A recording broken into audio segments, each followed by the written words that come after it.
Welcome back to RBR, guys. And it's finally time for the press drive of the brand new AMG GT 63, the first member of the new AMG GT family.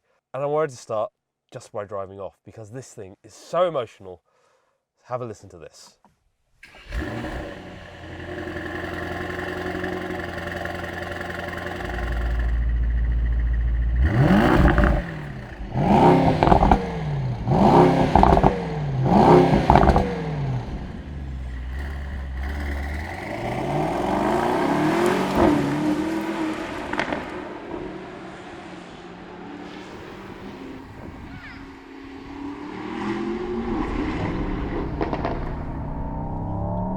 Listen to this thing roar. Oh, this is AMG, man. Listen to this beast.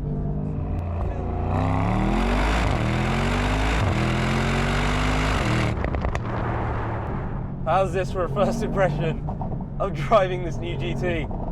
The exhaust is strong with this one. So first impressions, so emotional. Really dynamic, feeling really quite different to SL, so fast, so AMG. No doubt their tagline is spot on with this car, and why shouldn't it be? This is pretty much as pure AMG as you can get without being rear-wheel drive. But despite all that, despite how fun this is, as you can see from my first experience with it, there's a lot of people who are unhappy with this car, who don't like the format, who think it's really similar to the SL. So that's a comment that we're really going to dive into today, as if that's a bad thing. But I think it's important that I break down to you guys what this car is, what was the thinking behind it, what are the plans going forward as well. Because in my opinion, as an 8-time AMG GT customer, this thing could be the perfect family supercar for an AMG fan. And I'm going to try and prove that to you today. Before we do that, let's stop off for a second and let me explain to you exactly what this car is. So guys, our new GT comes from a lineage of AMG only built cars that have been really important for AMG fans over the last couple of decades. First one was the SLS AMG, the first car to be made purely by AMG from the ground up. And that was a beautiful, beautiful car, ignoring the Gullwing heritage, V8, rear wheel driven, small little greenhouse, massive bonnet, and a really, really characterful AMG motorsport front end. That grille, that whole element, it protrudes so much, and it's really the signature of the car. Slim lights on the rear, all of the things that you then found on their next car, which was the standard AMG GT. Again, long bonnet, rear wheel driven, V8 coupe, absolutely beautiful and really a supercar experience in what was sports car pricing. And of course, remember that GT, although it started with this GTS, spawned many variants, finishing off with the Black Series. Same was true of SLS. And then that lineage leads to today's car, again built from the ground up by AMG. It does share its platform with the SL, which we'll get into, but look at the DNA that it shares with those predecessor cars, the long bonnet, the extremely recognizable front grille known as the Pan Americana grille because of the Pan Americana race. And so muscular, this one, I'd say way more muscular than the others. It's so wide, it almost looks square. I love it, it's like a supercar. But unlike the others, this has not got the front mid-engine layout that made those so beautifully balanced as cars. Instead, we have our V8 engine in the front, thank the AMG gods, and we've got the gearbox mated to it, and then a 4MATIC Plus fully variable all-wheel drive system to power it. Now, this is not necessarily a bad thing, it's just not as unique as the previous ones were. While we do lose a little bit of the balance that those cars had, what you do by freeing up the rear, you're able to get our 4 seats in, you're able to get the 4MATIC in, you're able to get rear wheel steering. So there's a bit of a trade-off, but there's a lot to gain as well. So that's your basic setup. You've got your V8 engine, 9-speed multi-clutch gearbox, and 4MATIC Plus that is always rear wheel driven up to 100%. It's got drift mode as well, which again differentiates it to the SL, and we've got 2 power levels. One is 585 brake horsepower and a 0-60 in 3.2 seconds. With that we find in our GT63, and then we've got one below, the GT55 with 476 brake horsepower. Though it's less, this could be the pick of the bunch, and we are going to discuss that when we go on a drive. Now, when you say that this car shares a lot of components with the SL, you're right. but it shares those firstly with the SL63, and that's whether it's the 55 or the 63. There is no difference internally between those other than the power on offer. But every single component in the GT has different software and different tuning to make it drive more like a GT. You have to realize that modern car components can behave vastly different depending on how the software that regulates them is behaving. Now yes, a lot of components shared with SL, but all of the tuning, all of the software completely different, and in some cases the hardware is different as well. Like this car has its own unique rear transmission which can handle more torque, and it's why it gives us the better launch control, for example. In terms of the anti-roll stabilization, which is a huge thing in cars these days, particularly a car that weighs 1900 kg, with this we don't have any anti-roll bars. Instead, it's all done with just the valve system, and there's an oil pump in the back that controls that, the compression and the rebound per wheel, and it's super intelligent. It also saves weight because you haven't got the roll bars, and it makes this car, as you'll see later, really dynamic. We've also got stuff from the GTR like active air panel. We've got the front spoiler that does the Venturi effect underneath the grille here. Loads of stuff. Long story short, this is a really capable, on paper, V8 coupe with 4MATIC Plus. But of course we have loads of worries. The car weighs 1900 kg. It's bigger. It's got 4MATIC rather than rear wheel drive. You know, the format's changed. Yes, it is shared somewhat with SL. But that's what we're going to answer today. That's what today's all about. And just bear one thing in the back of your mind, that this might be just the first model, all right? There might be more mad things. Remember that, this is the first model that we're getting. Other things could follow. And just before I go on a drive, I want to also quickly address the interior design, which I think is a really important point. So let's do that. Look at this beautiful, muscular car. It is, like, you cannot help but turn around and stare when you park this thing. She's thick, like, oh, just gorgeous. There are just so many angles on this thing that are absolutely perfection.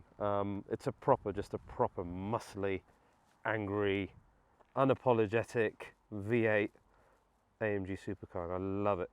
I love it. Now, a lot of the talk about the interior of this car winds up, unfortunately, like much of the rest of this car, is comparisons to SL. And you can understand that because it is the same interior. But I'm telling you guys, you've got this lopsided. And I'm going to explain to you why right now. All right, now hear me out. There's a lot of keyboard warriors out there who like talking about how this is the SL's interior. All of you, you don't know what you're talking about. Most of you aren't AMG customers. Most of you aren't GT customers, right? I've owned enough GTs to know that this is basically a GT interior with a screen slapped in the middle of it. And there, I just proved it to you. The vents are in exactly the same position, minus the two vents here. The screen is basically shifted down into a longer S-Class screen. You still got the same Nakaduck center console, minus the buttons. It's identical.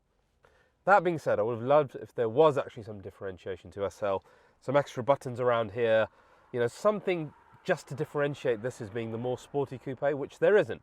And they are at fault for that, I think. But in terms of which car inspired this interior, it was GT, which again lends itself to my theory that I think the GT was developed first and the SL was launched first, which is kind of unfair to this car, but that's where we stand. I promise you I'm not going over any MBUX stuff. You can check out any of my SL videos to see what the system inside is like. The great thing is that we do have the rear bench option in this car. You can option a car without any bench as well. That's what the car without the bench looks like. And if you really don't want to have the bench, you can go for that. And of course, this gives this car so much more in terms of practicality for a GT63. That's not to say that they won't do a car in the future, maybe, where they don't have the seats and then you've got a roll cage instead, etc. Remember, this is the first model. I keep saying it. I'm going to keep saying it again and again. This is the first model. So as a more practical Grand Tourer, all of that really makes sense. And the amount of tech that you get in this, as you'll see in my SL reviews, all the links are down below, is just massive. It's like what you would expect in the modern day S Coupe. Right guys, that's enough about interior stuff. Let's drive this thing because it is so emotional. All right guys, now that you understand what the car is, let's go for a proper drive and really get to grips with, I think one of your main concerns is you know, how similar is this to SL? And I've driven a lot of SL, having owned the 55 and then reviewed all the others on numerous occasions. It's interesting, there's no doubt that they're part of the same family. And like I said, just because they are, doesn't make this a bad car. If anything, it feels like GT was kind of developed first and then SL took the best parts of it. So when I first approached this as a AMG GT driver, what are we expecting from this car? It's got to be sporty. It's got to be the sportiest AMG that they do. And while I understand that this is potentially, and I'm only theorizing this, the first of a few variants, regardless of that fact, it carries the name AMG GT. We've got, you know, the old GT that they're showing here, we've got the SLS that they're showing here. They're saying it's part of the same lineage, so it's got to perform in that way as well. Now, us AMG fans are kind of the guys crawling through the desert, thirsty, in dire need of some water. And for AMG fans, that water is, these days, emotion. And specifically the emotion of a V8 engine. So let's really start where we want to start, which is the emotion of this V8 coupe, which is very, very high. As you can see, it sounds insane. And in fact, in direct comparison to SL, it's got this really distinctive, really angry growl. So even if I go now into comfort mode with the exhaust on, you hear this kind of like this grinding noise, and that was kind of really a hallmark of the other AMG GT. It's a really guttural sound, and the SL really doesn't have that. So it's nice that their sports car has its own lovely melody. So even driving slow, emotion and exhaust, it's really got nailed down, and that's really important for us. Like really, really buy the car or don't buy the car important. And this car has it like no car I've seen since probably 2016. I'm thinking back to GTR, back to, you know, the original E63, C63 level of sound. This car has it.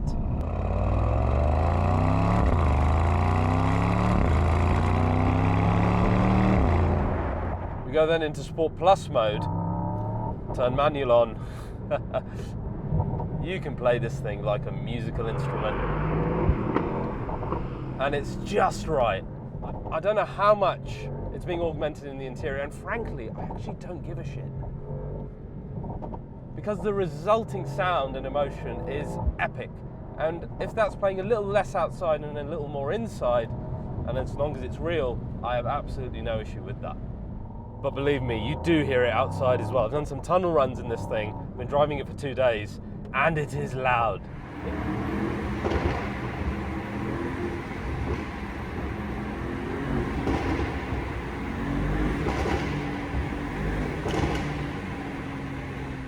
It is like try and hide your face because you're making too much noise loud. It's beautiful. I love it. And this is what we're here for. So emotions nailed down. Proper AMG. If you want to talk about the topic of pure speed, do we really have any doubt with the 4MATIC system and 585 brake horsepower? I would say absolutely no doubts at all. But let's alleviate all those doubts with a simple test, with a simple launch control, and see what this thing can do in real time, 0 to 60. Right, we're going to do the launch control now. We've got track pace on here, so we're going to use AMG's own measuring method. Put track pace in front of me as well. Oh, and don't forget to put it into race mode. Let's see what the GT63 does.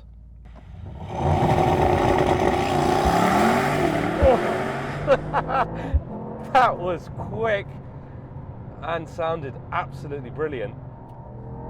That was so fast. And look at the time. We've got a sub 3 second time here of 2.9 seconds.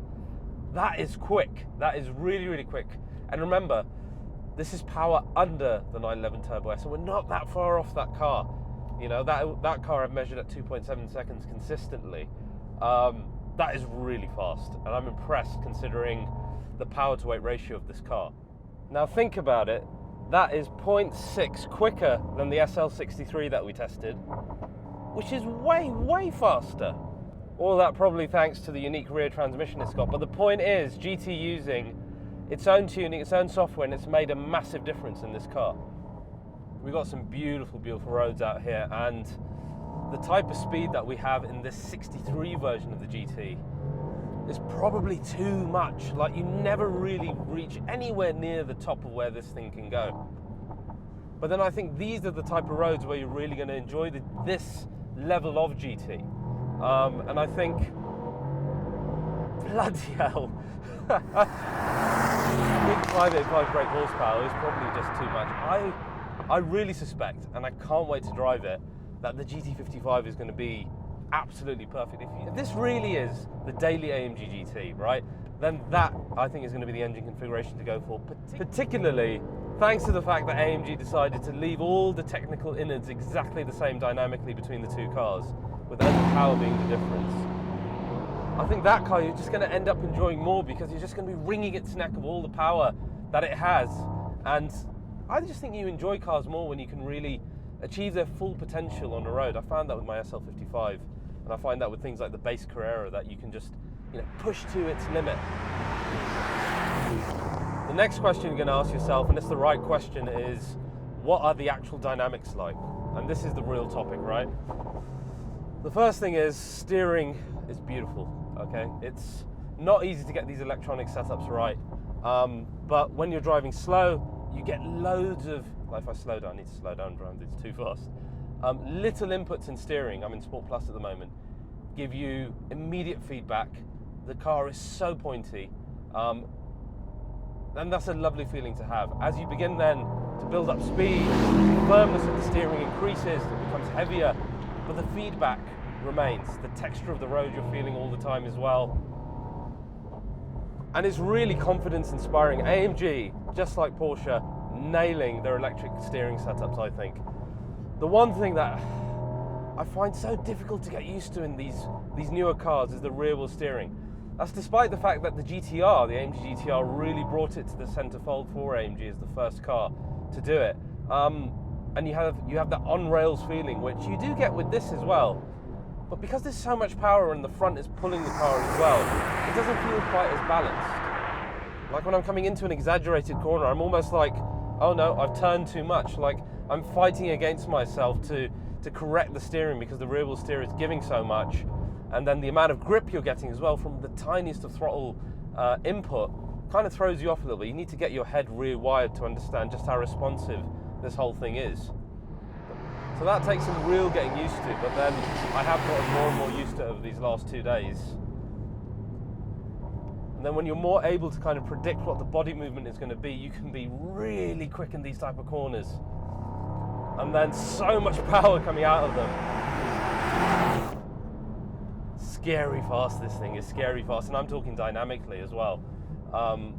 Now in terms of SL, yeah, it does feel related to it, but I tell you what, the way that the body roll is configured in this one, the car really kind of digs its heels in and points the nose in. It's really flat, like you're on rails. It's like GTR on rails system. This anti-roll system is really, really well done. I can really imagine this giving a 911 turbo a good run for its money on these type of roads, I think. It's a really interesting mix. We've got a lot of the AMG GT flavour of that on-rails GTR-like handling, tons of power like you'd get out of the AMG GT63 four-door. I would say dynamics-wise, you feel that this car is immediately different to the SL in the first 100 yards. You just feel the texture of the road more. It's a bit harsher, it's definitely more pointy.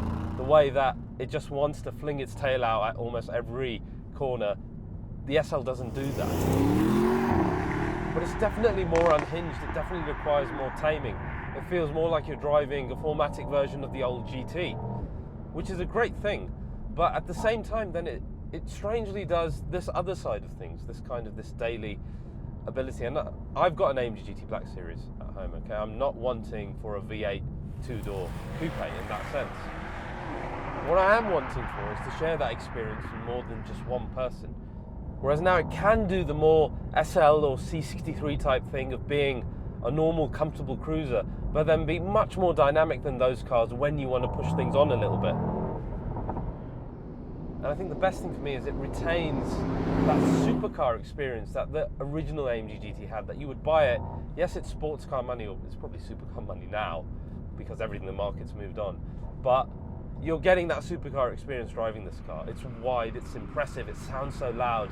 It doesn't feel like you're driving something like a 911. You drive a 911, and that side of it is it's very understated, very, very understated. You don't come out of it thinking, oh God, I've just, had an accident downstairs. No, it's more clinical. This is not clinical. This is never understated. This is instead like a Lamborghini or a Ferrari or something that will just gut punch you. And that was always what the AMG GT was. That was always its standout feature, that it would give you that supercar experience, and this car absolutely does. So a super emotional car, really dynamic, unbelievable speed, and just so much AMG supercar experience. The GT63 is everything I hoped it was going to be. I think there's room for more. I think there's room for a lighter car. I think there's room for a track-focused car.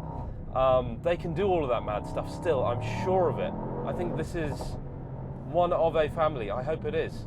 And if it's not, this is still a bloody good car that will draw you to it versus the competition for other reasons, for reasons that AMG do things best, and that is emotion.